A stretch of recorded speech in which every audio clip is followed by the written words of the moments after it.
What's going on, folks? Welcome to Midweek Study Hall. If it's your first time here, thanks so much for joining. If you're returning, welcome back, Bible Study fam.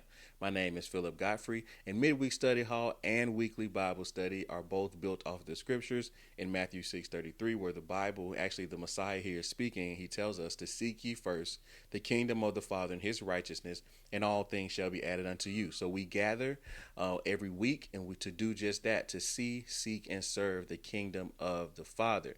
For all those that are new, I know the returning folks know this, but for all those that are new, we are right now in a study series where we're walking through the entirety of the scriptures. We're walking through the entirety of the Bible this year, and it's titled From Creation to Revelation. And so, right now, today, actually, starting today, we are looking at the book of Job. We looked at the entirety of the book of Esther on Sunday, the previous lesson, so please go back and check that out. It was a fantastic study. But today, we are starting the book of Job. And so today we're only going to be looking at chapters 1 through 3 of the book of Job. And the reason that we're kind of just starting off with this small chunk is because chapters 1 through 3 are really like an introduction.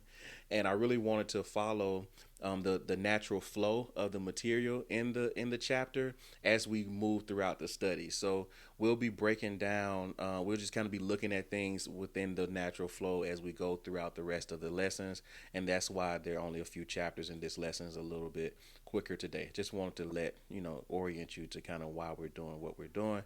Never want you guys to be caught off guard. So as always, when we start a new chapter, when we start a new book, we start a new book of the Bible. I give you a little background of the book, and so we can just have a good foundation to build off of. So, the book of Job, the writer of the book of Job is unknown.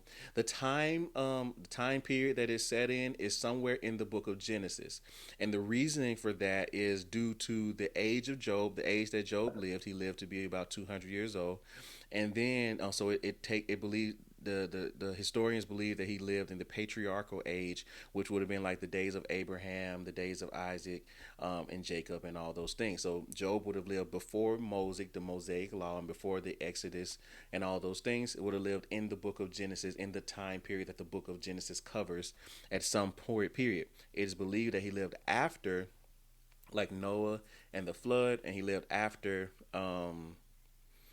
the what's it called, the Tower of Babel. Thank you, Holy Spirit. He lived after the time of the Tower of Babel, but before the like Jacob and all those different types of things. And so there's a few reasons for that time period. Just not the age. Also, one of his friends, Bildad, that is spoken about in the text. No, it's not Bildad, is it? Let me make sure that I'm saying the right one, because Eliphaz. Thank you.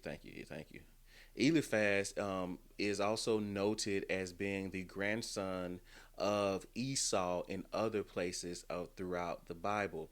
And so this is Eliphaz is the only one of Job's friends that is referenced elsewhere within the text. And so Bildad and Zophar, they are not referenced anywhere else. So that's another kind of a measure as to why they historians kind of attach this book or this time period that we're looking at through this life of Job to that period of time, to the book of Genesis. Also, we look at Job. His possessions were measured in like cattle. They were measured in oxen and those different types of things. It wasn't primarily measured in gold and silver. So we still see that they are leaning back towards the origins of the father's wealth and asset system very early on.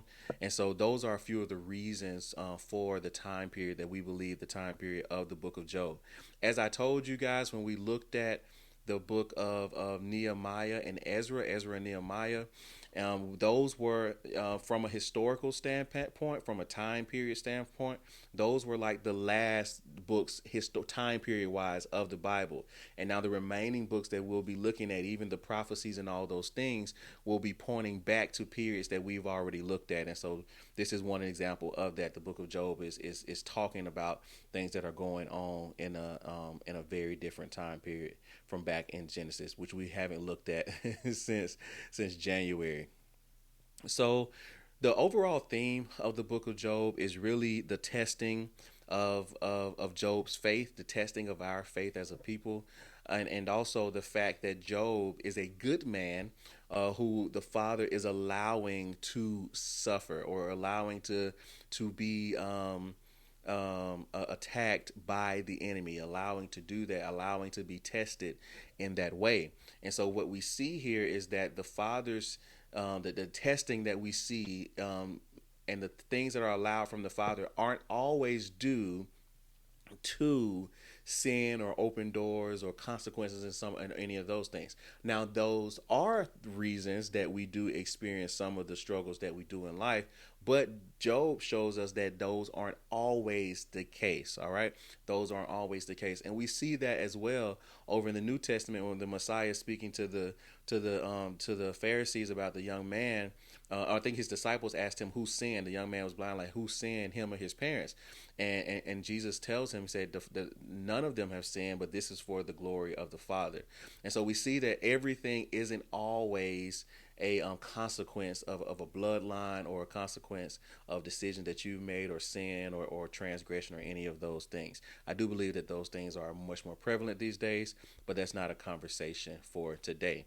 So even as Job walks throughout all this agony, as he walks throughout all this loss, which we'll look at, as he walks throughout, challenging relationships that are trying and seeking to pull him away from the Father, what we see pictured through the life of Job is an anchoring and a reliance on the Father and the belief in the Father and his goodness throughout the entirety of it. No matter where like Paul says, I've learned to be content in abasing and abounding. I've learned to do well in all seasons of life. We see that through the life of Job. And we also see that the Father is allowing Job to move and operate through the emotional kind of chasm that is available to us or that we walk through sometimes as humans. So Job grieved, Job pushed back, Job said some things that in my opinion were a little on the edge, but what we see is that the Father didn't count those things against him, and Job was still in alignment with the Father and seen as a good man and a perfect man in all that he did. So let's keep going before I get to because I already started kind of teaching and we haven't started. It's just the background. So that's a little bit about the background of Job. If you guys know any good kind of notes about Job, please share those down in the comments. And if you know somebody who knows a lot about Job, share it with them and let them get down in the comments. We're always here learning as a family. We're learning together. All right, let's go into chapter 1, and I'm reading from the King James Version. All right, so the chapter 1 and the book of Job begins by introducing us to Job and then setting the location for his like home and his possessions and where he dwelt at the time and all those different types of things. But the most important thing that we see at this chapter begins are the attributes of Job that he shares with us. It shares with us from the beginning that Job is a man that feared God and eschewed evil. And so the word eschewed here means that he turned away from it. He departed from it. He avoided it. He removed it. He tried to put evil as far away from him as possible because of the reverence that he had for the Father. Let's read that in verse 1. I'm reading from the King James Version. There was a man in the land of Uz whose name was Job. So that's where this is taking place, in the land of Uz, whose name was Job. And that man was perfect and upright, and one that feared God and eschewed evil. So we see that Job is noted as a perfect man, an upright man, a man that reveres and fears the Father, and a man that eschews evil. And my question for us today, right before as we jump right into it, is this: are you one that eschews evil?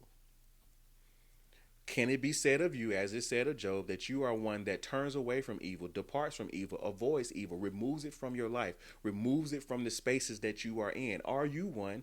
Am I one? Are we those ones that eschew evil?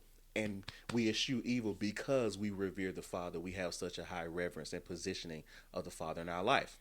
Let's keep going. So it goes on to tell us that Job had a wife. He had 10 children, 7 boys, 7 sons, and 3 daughters. And his substance was great. That's what the text tells us. And according to verse 3, it says that he was the greatest of all the men of the East. So if that territory that he lived in, Job was noted and seen as the greatest of that territory. This is another thing that's interesting to look at. Job is noted as a person who follows the Father. And a person who follows the Father is also noted as the greatest man, like the man who had the most possessions, the most well known and statured man of that nation, of that territory at the time, is Job, and he is one who has aligned himself with the Father. And what we begin to see, especially in our in our seasons of life, in our what's this called, generations. Thank you, Holy Spirit.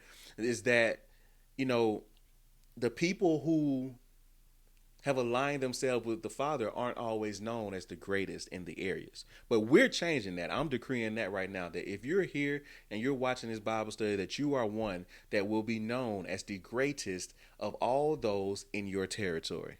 Why? Because you have aligned yourself with the Father and you're walking in obedience. All right, let's keep going. It also tells us about Job's nature as a father as we begin the chapter.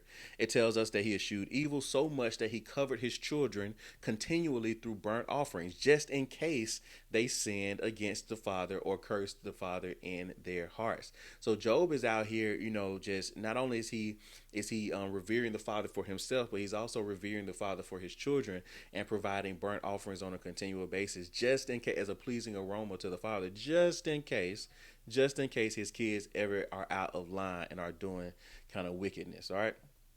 And even with everything that we see here about Job, as the chapter introduces him and paints him as a perfect and upright man, and honors the Father, reveres him, and then eschews evil, takes care of it, covers his family, is well known and well honored and well statured throughout the territory and all that. Even with all of that, as we look at verse 6, we see the beginnings of the enemy coming into his life to attack him. And so let's start looking at verse 6. We're going to read verses 6 through 12. So I want you to remember everything that we just talked about Job, right?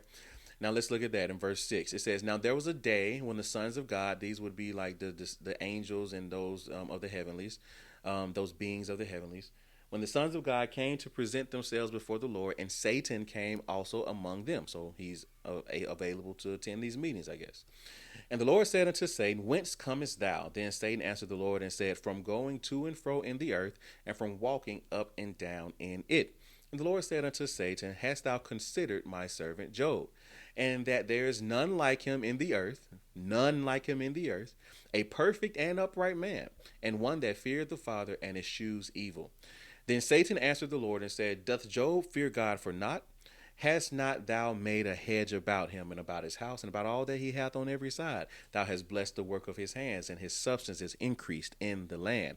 But put forth now thine hand and touch all that he hath, and he will curse thee to thy face. And the Lord said unto Satan, Behold, all that he hath is in thy power. Only upon himself put not forth thine hand. So Satan went forth from the presence of the Lord." And so we're going to move through these verses here. But as this passage begins, we see that Satan is coming into the presence of the Father. The Father is holding some type of court. Is that a Southern thing, saying like people are holding court? But the Father is holding court, and all his peoples is there with him. But the enemy comes, and the Father. What we see first and foremost. Let me go back. What we see first and foremost is something that we should note about the enemy. The Bible teaches us that the Father is omnipresent, that he's everywhere. He's always everywhere at all times.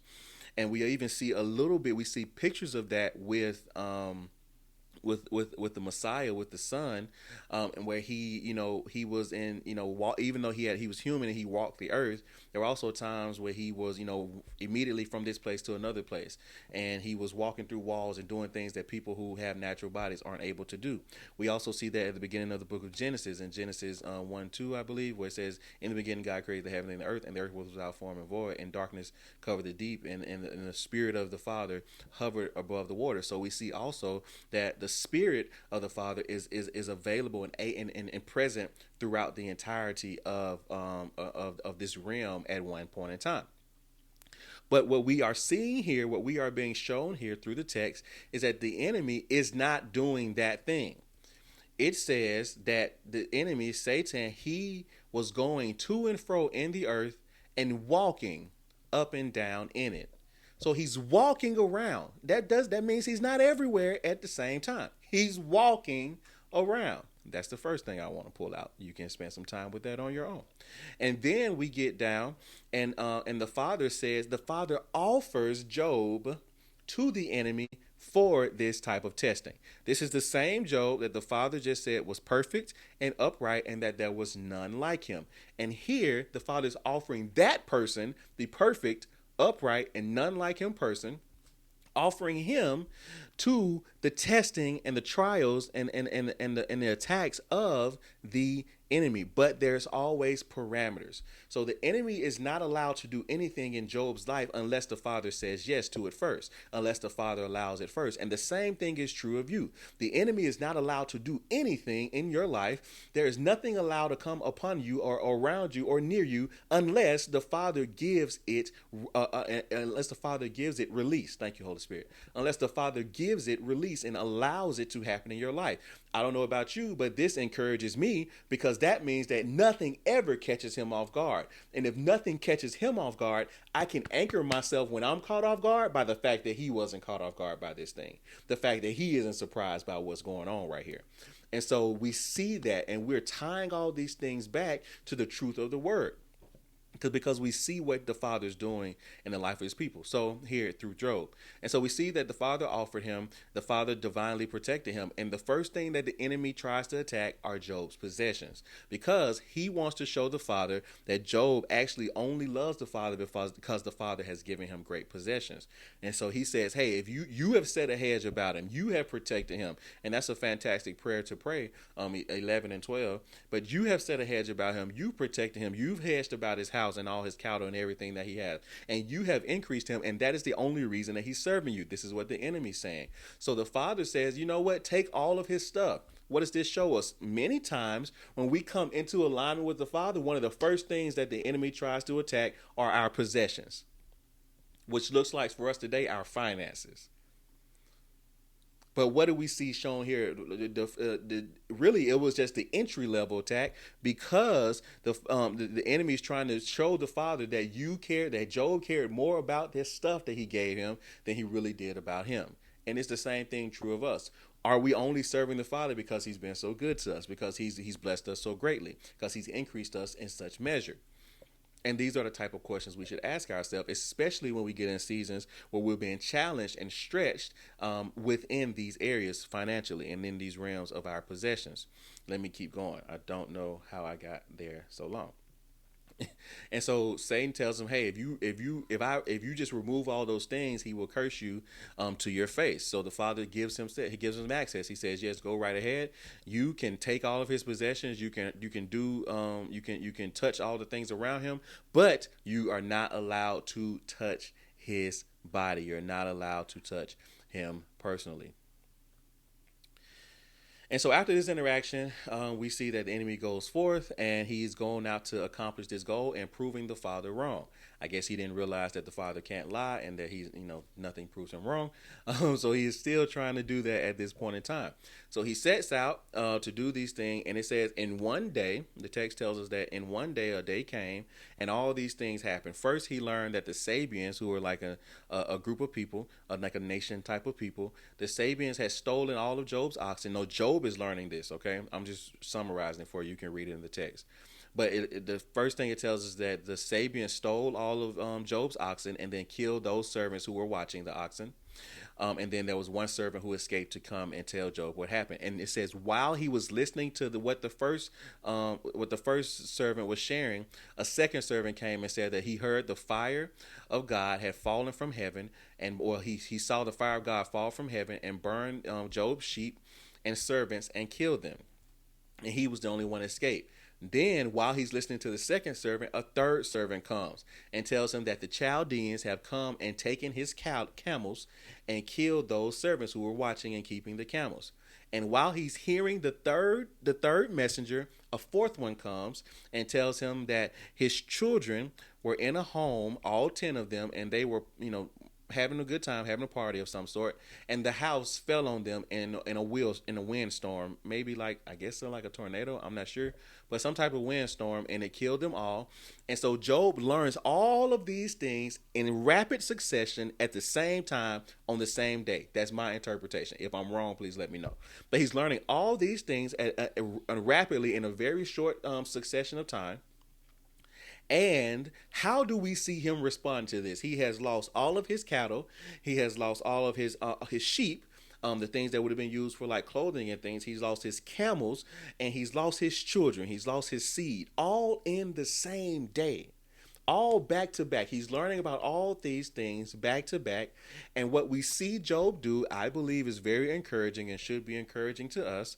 And he, even though he has lost his seed, his provisions, his possessions, and his servants, he responds with worship. He isn't upset with the Father. We don't see him questioning the Father just yet. He responds with worship. And through doing this, the text tells us that he never sinned nor charged these things to God that have happened to him. Let's look at that in verses 20 through 22, because I don't want you to believe me. I want you to believe the Bible. Verse 20.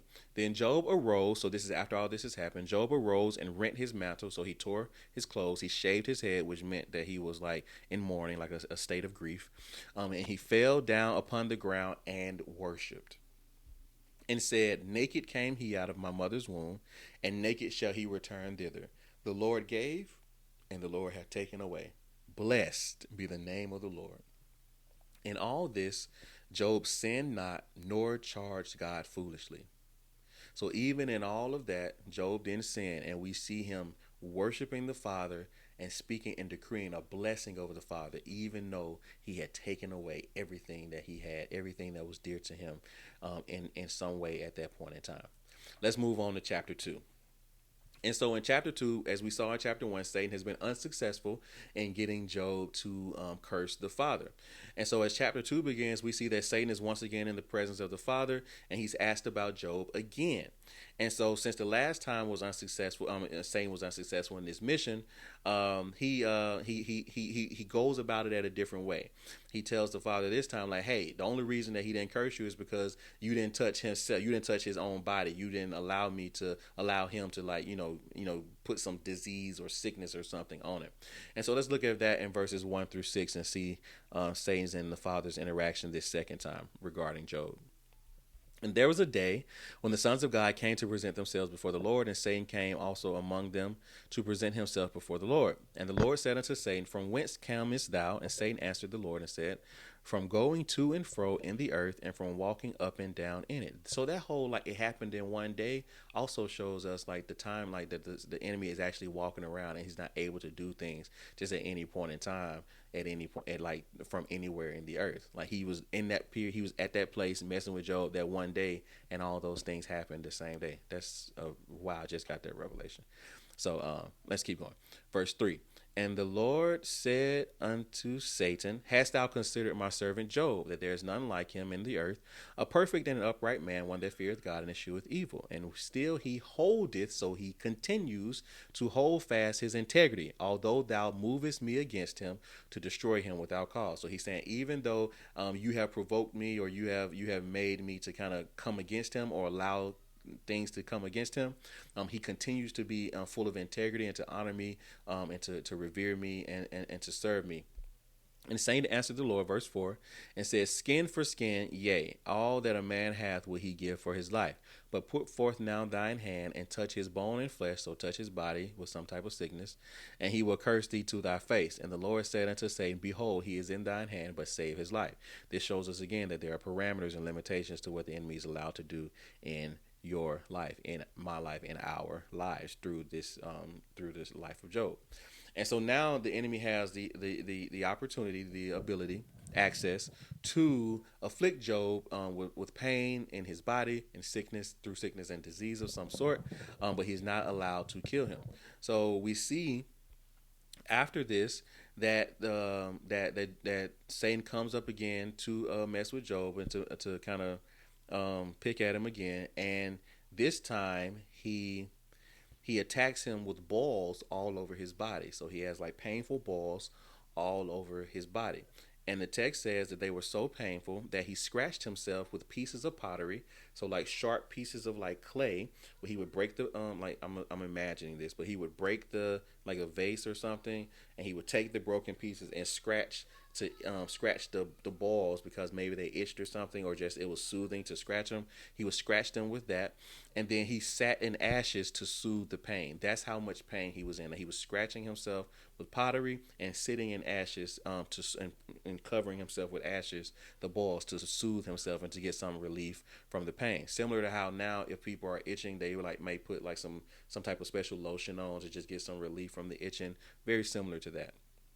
And so the and so now what we're seeing is that the people around him, even some of those closest to him, are beginning to get a little annoyed with his season, in my opinion, and kind of pushing him and encouraging him to curse the Father, to walk away from these things, and to come out of alignment with the Father who was doing all in their mind doing all these things to him, which we see is really just being allowed to do all these things against him. Let's look at verses 9 and 10, allowing the enemy to do all these things against him. And so verse 9 said, Then said his wife unto him, this is Job's wife, Dost thou still retain thine integrity? So she's a little frustrated, like, why are you still, honoring this person? Curse God and die. But he said unto her, Thou speakest as one of the foolish women speaketh. What shall we receive good at the hand of God, and shall we not receive evil? In all this did not Job sin with his lips? And so as I look at this interaction between his wife and Job and his wife, I see, what really was highlighted to me in my time of study was that this is something that we often in our seasons of life will experience.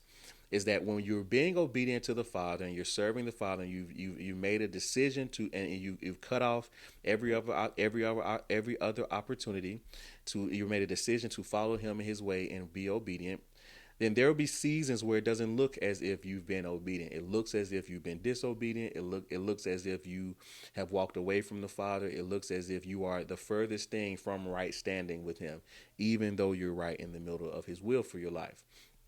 And those are the seasons where those closest to you, who maybe don't like to see you hurting, who maybe don't like to see you in that position, who maybe don't understand what the Father is doing in your life, when those people are the ones who begin to rally and say, hey, why are you still following this Father? Why are you still following this guy? Why are you still serving this guy who doesn't love you, who doesn't see you, who doesn't care about what you're going through? And we have to take Job's position on this, not his wife's position. His wife's position was that it was better for him to be dead and have cursed God than to continue to live in integrity and belief that God was good throughout it all. And you have to ask yourself that question. And it's really only two sides to this. The one side is, are you okay? Would you rather in your season have cursed God and died? Or would you rather in your season be continue to live in integrity and believe even through the difficulty that God was good throughout all of it? That He was good in the highs and He was good in the lows. That He is good in the highs and He is good in the lows. And Job's wife didn't have that posture. But I believe the way that Job handled this is a blueprint for us and the thing that we can institute in our own life. And he tells his wife, he said, shall we receive good at the hand of God, and not shall we receive evil? So the thing is, we have to understand that if we are aligned and have aligned ourselves with the Father in obedience, and we know that we are in right standing and we're the righteousness of Him, then as we are dealing with certain things, that is our posture. Our foundation is that we have been obedient and we're in right standing. And if we feel as though there's evil happening to us, then we'll take that evil in that season. And if we feel as though that we're receiving good, then we receive that good and take that good. Why? Because all of it is built on the foundation that the Father is still good and He's with me, and I will receive everything that He has for me as long as it's in obedience to Him. Okay, and so hopefully that helps and makes sense. And so as the chapter 2 ends, what we see is that Job's friends, Eliphaz, Bildad, and Zophar, they heard that all these things that were happening to him and these evil things that have been happening in his life, and they come to mourn with him and comfort him. They were some good friends. They came to check on him. And when they first arrived, it said they didn't, the text kind of I'm summarizing, but the text kind of says that they didn't know what to say, so they just sat there with a friend for 7 days, a whole week in silence, because they saw how great his grief was, that he was grieving tremendously. And so what we also see here is that grief is not bad. The Father allows Job to walk through a period of grief and the feelings of grief and the emotions of grief, but grief is not designed for us to stay there. Now we can stop there, we can pass through there, but we can't stay there. Grief is not designed for us to be there long term, and if that's something we can talk about more offline if anyone needs to. But what we after we did as we move into chapters 3 and to about chapters about 31 or so, I think, is that we'll see Job and his friends interacting with each other. All right, we'll see more of that in the coming lessons, not tonight, but in the coming lessons. Now let's look at chapter 3, and then we'll finish up for today, because this is already a little longer than I expected for 3 chapters. But let's keep going. And so chapter 3 begins, well, the entirety of chapter 3 is really just talking about Job and him lamenting. That's like kind of being frustrated or being saddened by the positioning that he was in life at the time, the lot that he had received in life up until this point. So let's look at verse 1, all right? And it says, after this, Job opened his mouth and cursed his day. So after this 7 days of silence, when the friend saw his grief, Job begins to speak. And it says that he cursed his day. What this means is that he cursed the day that he was born. He begins to speak against the day that he was born. He goes on to say that, if he had never been born, none of this would have happened. If he had never been conceived, he begins to speak against the day that he was even conceived.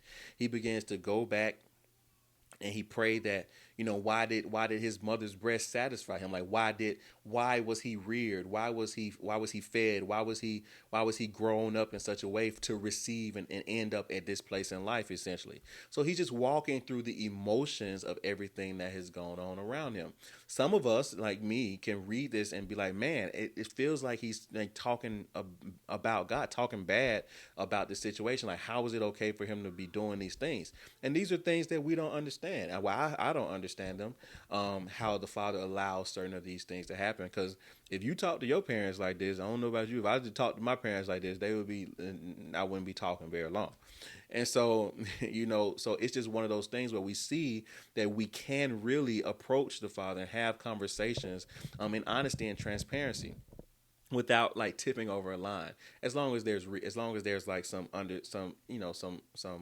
boundaries there, with just the reverence of the Father and peace. But anyway, Job is sitting here talking to his friends and sharing these things with them, and he goes on to talk about how at that time he just couldn't even eat, because he was in such great sadness and grief that he was just groaning. The pain was just groaning and flowing out of him like a river, like water. And this is the period that he was in, and he didn't even want to live. He said that it had been better if he had died and had been at rest and sleeping than dealing with the things that he's dealing with. And so he's walking through a lot of emotions, as you can see.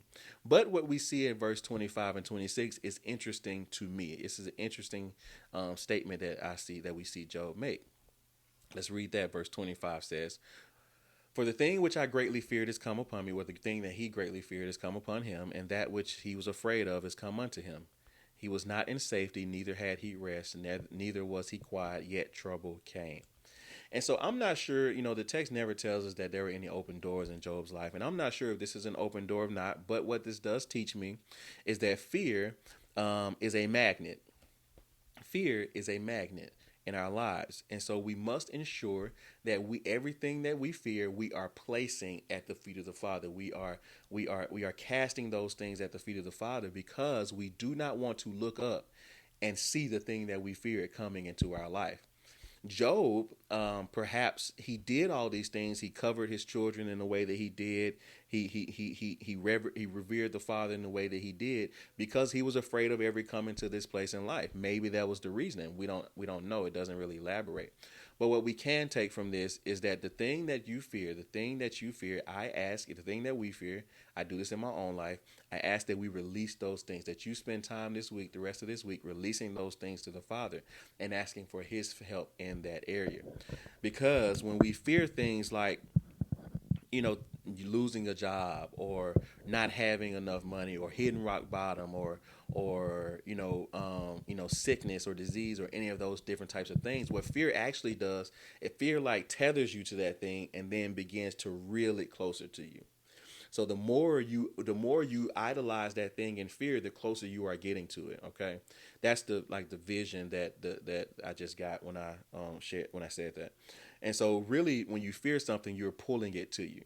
So when people fear divorce, they begin to operate and make decisions from that place of fear, which actually pulls you closer to it. And I don't want to get into a fear teaching here, but again, I'm not sure if this was an open door in Job's life or not, but what we do see is that he tells us that at some point this was one of his fears, and now he's looked up and this thing is now staring him in the face, the fear. And so I encourage us all to take this as an example and to take this as an opportunity to remove those fears, to really yield those things to the Father, to lay them at His feet, and to walk away from those things full of faith that that's not the Father's lot in your life. Like divorce isn't the Father's will for you, and you can stand on that instead of standing on like the fear. And I'm doing everything I can. I'm working as hard as I can. I'm making these types of decisions the best I can so that that doesn't happen. Well, that's not how it works in the kingdom. All right. So yeah. As we move into chapter 4, we're not going to talk about it tonight, but it's going to begin the conversations with Job and his friends, starting with Eliphaz, and we'll start looking at those Sunday nights. So we gather, for those who are new here on midweek, we gather on Sundays at 8 p.m. Central Standard Time. On Wednesdays, the video goes up at noon, and sometimes we go live at noon Central Standard Time as well. You're always welcome to join. We thank you so much. For Sunday, we'll be looking at Job verses 4 through 21. Chapters 4 through 21. Chapters 4 through 21. So you can go ahead and read those chapters in preparation. And yeah, so that's all I got for you today. Thanks so much for joining in today. I love you, but more importantly, than that, the Father loves you. The Father loves you. Let Him love you, okay? Start before you're ready and don't stop. I'll see you guys next time.